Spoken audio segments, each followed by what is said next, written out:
Talabalar assotsiatsiyasini yaratishga zarurat bo'lgan. Ya'ni talabani ovozini mana shu mexanizmlarni rivojlantirishga yangi bot ham yaratilgan. Bu bot orqali 50 dan ortiq oxirgi 2 oyda murojaatlar qabul qildik. Talabalar assotsiatsiyasi mustaqil institutmi yoki baribir ma'muriyatning hamkorimi? Talabani huquqlarini himoya qilish degan gap aslida yerda qolmasligi kerak. Shunchaki minbardan chiqib aytilgan gap bo'lmasligi kerak. O'zbekiston oliygohlarida, oliy ta'lim maskanlarida bu kabi tizimlar juda kamdan kam uchrashi mumkin. Chunki bugungi kunda talabalar assotsiatsiyasining o'sha oldinga borgan va boshqa universitetlar bilan, bizdagi universitetlar bilan solishtirganda aytadigan, g'ururlanadigan narsamiz bu mana shu tizimimiz. Azizlar, barchaga salom va talabalar studiyasining demak ilk soni, ilk ishi chiqmoqda.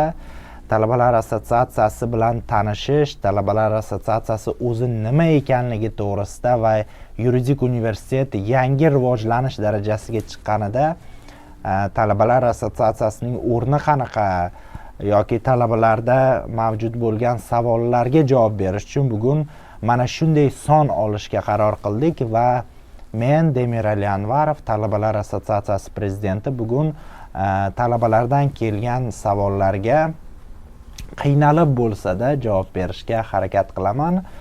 Erkin tarzda, demak, noodatiy tarzda bugun mana shu podkast deymizmi yoki intervyu deymizmi, noodatiy shaklda olinayotgan videomizni olishga qaror qildik. Marhamat va birinchi savolimizni eshitamiz. Assotsiatsiya tuzish uchun nima shart bo'ldi? Talabalar huquqlarini himoya qilish uchun haqiqiy zaruratmi yoki xalqaro tajribaga tayanishmi? Demak, talabalar assotsiatsiyasini yaratishga zarurat bo'lganmi? Aslida talabalar assotsiatsiyasining tarixiga qaraydigan bo'lsak, 2022-yilda ana o'sha paytdagi yuridik universitet rektori, hozirda demak Adliya vaziri Akbar Jo'rabayevich Tashqulov rektorlik paytida talabalar bilan yig'ilganida taklif berilib ochilgan. Talabalar assotsiatsiyasi meni nazarimda o'sha paytda talab bo'lgan, chunki aynan o'sha talabalarning manfaatini ko'rsatuvchi, birlashtirib turuvchi qandaydir tashkilot bo'lishi kerak bo'lgan deb o'ylayman. Endi men u paytda hali talaba bo'lmaganman va birinchi prezidenti demak Shohjahon Shomurodov bo'lgan. O'sha paytdan beri bu tizim rivojlanib, qoqilib, yiqilib, oyoqqa turib, 4 yil mobaynida rivojlanib kelmoqda. Endi zarurat bormi deganimizda meni nazarimda bor, chunki men endi prezident bo'lib kelganimda asosiy ikkita maqsad ko'rganman talabalar assotsiatsiyasida. Bu birinchisi bu albatta talabalikni himoya qilish, ya'ni bunga ham keyinchalik to'xtalib o'tsak bo'ladi. Ikkinchi maqsadi bu o'sha oddiy an'anaviy maqsad, bu rahbariyat va talaba o'rtasida o'sha bo'g'in bo'lib turish, ya'ni bog'lovchi organ bo'lib turish. Bunga zarurat bor, bugun ham bor deb o'ylayman. Talabalar uyushmasi universitetdagi barcha himoya mexanizmlari bilan teng ravishda talabalarning huquq va erkinliklarini himoya qilishga qodir deb aytish mumkinmi? Albatta, bugun talabalar assotsiatsiyasi rivojlanish darajasida turibdi. Bugun yuridik universitetda mavjud bo'lgan qolgan hamma tuzilmalar bilan teng ravishda demak himoya qilish mexanizmiga ega deya olmayman ochig'i, sababi 4 yil muddat meni nazarimda talabalik tashkilotini rivojlantirishga yetarli bo'lmaydi. Lekin nima bo'lsa-da biz yuridik universitetda mavjud bo'lgan mana shu mexanizmlarga yordam berish, ya'ni talabani ovozini mana shu mexanizmlarni rivojlantirishga xizmat qilishiga yo'nalmoqdamiz. Mana aytaylik, masalan, qandaydir boshqarma, yuridik universitetda ma'lum bir tuzilmasi, uning faoliyati to'g'risida talabaning qandaydir norozichiligi bor yoki talaba unga to'g'ridan to'g'ri yetib bora olmayapti. Talabalar assotsiatsiyasi aynan talabalarning mana shu yo'nalishdagi fikrini aniqlab, aynan mana shu boshqarmani yoki yuridik universitetning aynan mana shu tuzilmasini o'zgartirishga takliflar kiritishi mumkin. Ya'ni biz har doim ham yuridik universitetda mavjud bo'lgan talabalarning huquqlarini himoya qiluvchi tuzilmalar bilan to'g'ridan to'g'ri demak bahslashmasak-da, ya'ni konkurensiya qilmasak-da, biz ularning rivojlanishiga ko'mak qo'shishimiz mumkin. Endi talabalar assotsiatsiyasining o'zining aytaylik talabalar huquqlarini himoya qilish mexanizmlarini oladigan bo'lsak, masalan, talabalar assotsiatsiyasi qoshida ombudsmanimiz bor. Bu institutni ham rivojlantirishga harakat qilyapmiz. Bugungi kunda mana yangi bot ham yaratilgan. Bu bot orqali 50 dan ortiq oxirgi 2 oyda murojaatlar qabul qildik. Murojaatlar turlari juda har xil. Talabalarimiz har xil savollarni bizga berishadi. Shu jumladan bizni kuchimiz yeta oladigan yoki yeta olmaydigan nima bo'lsa-da biz bu murojaatlarni doim o'sha demak mas'uliyatli bo'lgan, aynan shu yo'nalishga mas'ul bo'lgan yuridik universitet boshqarmalariga, yuridik universitet tuzilmalariga yetkazishga harakat qilamiz. Ya'ni bizning maqsadimiz ham shu, ya'ni talaba va boshqarmalar, tuzilmalar, ustozlar, professorlar, xodimlar o'rtasida mediator rolini o'ynash. Ya'ni talabalar assotsiatsiyasi qo'pol qilib aytganda mediator xizmatlarini ko'rsatadi talaba uchun. Ma'lum bir holatlarda advokatlik demak vazifasini ham amalga oshirishi mumkin. Bizning yagona maqsadimiz talabalarning huquqlari himoya qilinishi va buning uchun biz ham individual ishlashga harakat qilamiz, ham demak talabaning fikrini o'rgangan holda ma'lum bir mexanizmlar yaratib, bu mexanizmlarni yuridik universitet rahbariyatiga, yuridik universitet mas'ul tuzilmalariga demak berishga ham harakat qilamiz. Bu qanchalari bugun bizning qo'limizdan kelyapti, buni endi ochig'i talabalarning o'zlari baho berishi kerak, lekin biz rivojlanish bosqichidamiz. 3-savol. Talabalar assotsiatsiyasi mustaqil institutmi yoki baribir ma'muriyatning hamkorimi? Ochig'i juda qiziq savol. Ya'ni juda ko'p talabalarimizda meni nazarimda talabalar assotsiatsiyasi shesтерка degan bir nomda nomlansa kerak, chunki bu tuzilma o'sha ma'muriyatning talabalarning ichiga kirib borishi uchun xizmat qiladi. Bu tuzilma o'sha talabalarning ichiga kiradi-yu, kerakli ma'lumotni yig'adi, chiqadi, kerakli joyga yetkazadi degan xulosa bo'lishi mumkin. Aslida o'tgan javobimda aytib o'tdim, biz mediatorlik vazifasini bajaramiz. Har doim ham advokat bo'lavermaymiz, to'g'ri? Chunki bu talabaning haqligi, nohaqligiga ham bog'liq, lekin mediatsiyada mavjud bo'lgan asosiy prinsiplardan bittasi bor, bu maxfiylik. Ya'ni mediator tomonlarga kerakli bo'lgan ma'lumotlarnigina yetkazadi. Bu nima degani? Bu degani biz aslo ma'muriyatdan eshitayotgan ma'lum bir ma'lumotlarimizni talabaga agar bu foydasiz bo'ladigan bo'lsa yetkazishga kabi bir niyatimiz yo'q, yoki talabaning berayotgan ma'lumotini albattaki biz rahbariyatga to'liq ma'noda, ya'ni talabaga putur yetadigan, talabaning manfaatiga putur yetadigan tarzda yetkazmaymiz. Ya'ni biz shesтерка emasmiz, rus tilida aytganda. Buni juda tagga chizib o'tib ketmoqchiman. Talabalar assotsiatsiyasi faqatgina talaba manfaatida,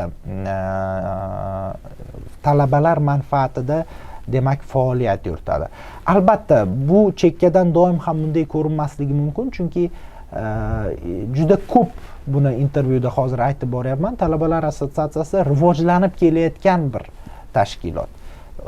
Va bu o'rinda biz doim demak ma'lum bir kompromisslarga borishga, ma'lum bir yutuqlarga va yutqazishlarga bo'yin egishga majbur qolamiz. Masalan aytaylik, o'sha institut to'g'risida aytildi. Biz yuridik universitetning hamkorimiz, albatta yuridik universitet bilan hamkorlikda faoliyat yuritamiz, chunki biz bu universitetning bir parchasimiz aslida. Biz bu universitetga bog'liqmiz. Biz bu universitetni yaxshi ko'ramiz. va talabaning ham hamkorimiz, ya'ni to'liq mustaqil yuridik universitetdan alohida bir tashkilot sifatida men talabalar assotsiatsiyasini baholamagan bo'lar edim. Bu Toshkent davlat yuridik universiteti ichidagi o'zini o'zi boshqarish organi. Ya'ni talabalarning o'zini o'zi boshqarish organi. Mediator so'zidan ko'proq foydalangan bo'lar edim bu holatda. Xo'p, 4-savol. Hozirda qaysi assotsiatsiya talabalar huquqlarini himoya qilish mexanizmlariga ega? Bizga ma'lum bo'lishicha, yaqindagina Ombudsman instituti to'liq faoliyat boshladi. U haqida nima deya olasiz? Albatta, talabalar ombudsmani bu juda muhim yo'nalish. Chunki bizni asosiy talabalar assotsiatsiyasi o'z demak oldiga qo'ygan maqsadlardan bittasi shuda, talabani huquqlarini himoya qilish. Talabani huquqlarini himoya qilish degan gap aslida yerda qolmasligi kerak. Shunchaki minbardan chiqib aytilgan gap bo'lmasligi kerak. Va shuning uchun biz aynan mana shu semestrdan ombudsmanga alohida e'tibor qaratishga boshladik. Ombudsman institutini oldinga surishga, ombudsman demak o'sha maqomini ko'tarishga, maqomini demak kuchaytirishga harakat qilyapmiz hozirda. Bu yo'nalishda bot yaratildi, ya'ni har bir talaba, agar yuridik universitetda botlar ko'p bunday olib qaraganda, o'zi yuridik universitetda huquqlarni himoya qilish tizimi, huquqlarni himoya qilish mexanizmlari juda kuchli. Lekin ombudsman botining o'sha manfaatdor tomonlarini, talaba uchun manfaatdor tomonlarini aytib o'taman, bu talabalarga xos bo'lgan tizim. Ya'ni yuridik universitetda 100 ga yaqin siz murojaat qilishingiz mumkin bo'lgan botlar bo'lsa, ularning deyarli barchasi demak yuridik universitetning ma'muriy organlariga, ma'muriy shaxslarga tegishli. Lekin aynan talabalar ombudsmanining o'sha ombudsman boti u talabalarning qo'lida o'sha maxsus tayyorlangan, maxsus demak o'sha yo'nalishga tanlab olingan bir nechtagina talabaning demak dostupi bo'lgan bot va bu bot orqali siz yuridik universitetda mavjud bo'lgan har qanday muammongizni aytishingiz mumkin va butun talabalar assotsiatsiyasi jamoasi bu muammoning ustida ishlashga harakat qiladi. Biz o'sha kimga murojaat qilish mumkin, qanday murojaat qilish mumkin bo'yicha sizga maslahat berishimiz mumkin yoki yo'naltirishimiz mumkin yoki o'zimiz ham sizga qo'shilib, demak, ana o'sha prosesda sizga yordam berishimiz mumkin. Bu ajoyib narsa deb o'ylayman. Ya'ni O'zbekiston oliygohlarida, oliy ta'lim maskanlarida bu kabi tizimlar juda kamdan kam uchrashi mumkin. Chunki bugungi kunda talabalar assotsiatsiyasining o'sha oldinga borgan va boshqa universitetlar bilan, bizdagi universitetlar bilan solishtirganda aytadigan, g'ururlanadigan narsamiz bu mana shu tizimimiz, rivojlanib kelayotgan mana shu tizimimiz. Sababi boshqa oliygohlarda ko'pincha ularning talabalik tashkilotlari aytaylik ko'proq o'sha tadbirlarga, loyihalarga ixtisoslashgan. Bizda ham bor albatta bular, lekin aynan talabalar huquqlarini himoya qilishga ham alohida demak e'tibor qaratib bormoqdamiz. Juda katta demak baholash tizimi bilan bu yerga yondashmasligingizni so'raman. Ya'ni juda katta kritika bilan yondashmang. Bu tizim rivojlanayotgan tizim. Ya'ni biz ham endi sizning huquqlaringizni himoya qilishni o'rganib boryapmiz. Endi o'sha kerakli tajribalarga ega bo'lib boryapmiz. Nazarimda yana bir yil atrofida agar bu institut rivojlanishni davom etsa, bizda o'sha yaxlit yuridik universitet talabasini himoya qila oladigan yaxlit bir tizim paydo bo'ladi. 5-savol. Bugungi kunda talabalar nafaqat o'qishda, balki ijtimoiy hayotida ham qanday asosiy qiyinchiliklarga duch kelishmoqda? Toshkent davlat yuridik universitetida ijtimoiy hayot meni nazarimda yaxshigina rivojlangan. Ya'ni o'sha boshqa oliy ta'lim maskanlarida talabalar oldiga qo'yilgan qandaydir ijtimoiy qiyinchiliklar masalan bizda unchalik ko'p sezilmaydi. Masalan, yuridik universitetda olaylik, qaysi masalan dolzarb masalalardan forma masalasini olaylik. Majburiylik masalasi bizda shunday ijtimoiy muhit shakllanganki, talabalarning asosiy qismi bu o'sha dress kodga, o'sha ma'lum bir dress kodga rioya qiladi. Va bizda shuning uchun qandaydir juda katta ma'muriy majburlovlar bu yo'nalishda kamroq bo'ladi mening nazarimda. Boshqa universitetlarga nisbatan, lekin ijtimoiy muammolar, ijtimoiy qiyinchiliklar deganimizda boshqa universitetlar, aytmoqchi bo'lganim xalqaro universitetlar bilan solishtiradigan bo'lsak yoki boshqa chet el, demak o'sha toplarga kirgan oliygohlar bilan solishtiradigan bo'lsak, bizda ijtimoiy muammolar menimcha moliyaviy muammolardan kelib chiqadi. Qaysi ma'nodaki moliyaviy emas, o'sha bino muammosi. Bizda binolarimiz kichikroq, sig'imimiz kichikroq va talabalar turar joyi masalan kichikroq bo'lgani uchun talabalarimiz ko'p holda ijtimoiy hayotlarida o'sha ma'lum bir muammolarga duch kelishlari mumkin. Shu jumladan TTJ masalalarida juda ko'p talabalarimiz ming afsuski joy yetmasligiga duch kelishadi, viloyatdan kelgan talabalarimiz. Bu muammo o'sha xudo xohlasa yangi kampus qurilganida men nazarimda yechim topadi deb o'ylayman. 6-savol. Talabalik davridagi faollik shaxsning shakllanishiga qay darajada ta'sir qiladi? Talabalar assotsiatsiyasining qaysi tajribasini ulashingiz mumkin? Xo'sh, juda ko'p demak bu yo'nalishda bahslar bor. O'zi talaba ijtimoiy faol bo'lishi kerakmi, ijtimoiy faolligining darajasi qanday degan yo'nalishda bahslar olib boriladi, chunki u juda ko'p ijtimoiy hayotga berilib borsa, bu yoqda ilmiy yo'nalish qolib ketadi degan bir tushunchalar bor. Lekin meni nazarimda boshida aytib o'tdim, talabalar assotsiatsiyasi talabalikni muhofaza qiladi, talabalikni himoya qiladi deb bordim. Lekin talabalik nima aslida? Bunday olib qarasangizda, bu o'sha kichkina hayotdan katta hayotga o'tish davrida meni nazarimda, va bu davrda inson ulgurib qolishi kerak. Ya'ni o'sha talabalik deganimizda biz faqatgina ilmiy yo'nalishni emas, bu ham albatta muhim va birinchi o'rinda turishi kerak, lekin nafaqat mana shuni, balki ijtimoiy hayot muhimligini ham, ijtimoiy faollikning muhimligini ham inobatga olishimiz kerak va ijtimoiy faollik talabada o'sha kerakli bo'lgan soft skillslarni shakllantiradi. Uning ijtimoiy faollikdagi qilayotgan ishlari kelajakda insonlar bilan ishlashda yoki rahbarlar bilan ishlashda yoki ish faoliyatida har xil qobiliyatlarning shakllanishida yordam beradi. Va oxirgi savol, talabalar assotsiatsiyasi ham kelajakda universitet hayotida o'zini faol ko'rsatadimi? Eng asosiy maqsadlarimizdan bittasi shu. Talabalar assotsiatsiyasi hozir ham faol bo'lishga harakat qilyapti universitet hayotida. Kelajakda ham bunga davom ettiramiz degan umiddaman. Sababi juda katta rejalarimiz bor, juda katta demak xohish va istaklarimiz bor. Bu ulardan bittasini aytadigan bo'lsak, o'sha talabalarni fikrini o'rganish tizimini yaxshiroq yo'lga qo'yish.